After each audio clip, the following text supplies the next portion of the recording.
So this is the detailed block diagram of DMA transfer. So we have the 4 different blocks, namely the peripherals, DMA controller, DMA AC, processor, and finally the memory.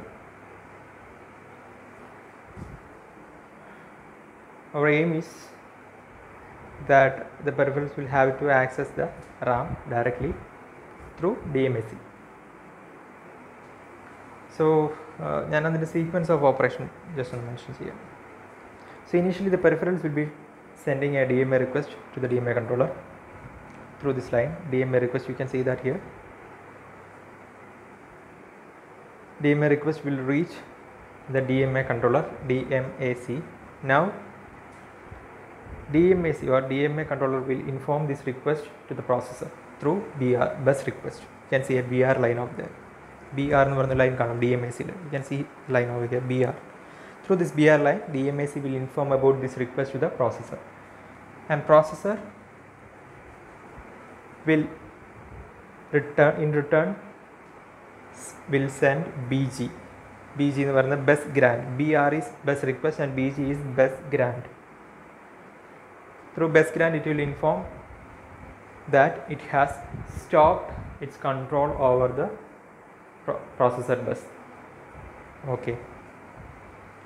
It is in fact through this BG that the processor is informing DMA controller that it has stopped its control over the processor bus.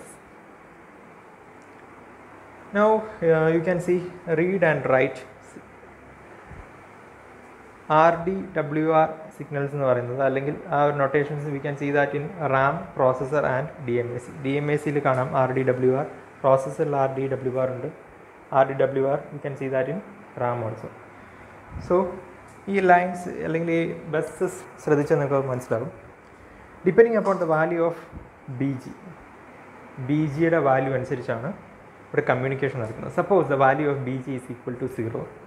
The communication will happen between the processor and DMA controller through this RDWR signal. ERD, processor and RD, and this pair of indications, a pair of lines will be connected. That is, the communication will happen between the processor and DMAC when the value of BG is 0. Suppose the value of BG is equal to 1, then the communication will happen between the DMAC and RAM. Clear? BG value അനുസരിച്ചാണ് communication നടക്കുന്നത്. Once again I will say, when the value of BG is 0, there will be communication happening between processor and DMA controller, and when the value of BG, bus grant, is equal to 1, the communication will happen between DMAC and RAM. Clear? And once the bus grant signal is initiated, the DMA acknowledge, at the same time a DMA acknowledge will be sent through the peripherals. Okay. And DMAC will have the control over the processor bus, and it can now perform the read or write operation on the RAM. Clear? Through the lines RD and WR. Now the peripherals can directly access the RAM without the intervention of processor. So processor only initiates the process. Our process on the initiate the processor job case, DMA case. The rest will be done from the part of DMA controller, since it has the access over the processor bus, and the processor will return to perform its main program. So that's direct memory access. This is the main block diagram of direct memory access mode of data transfer.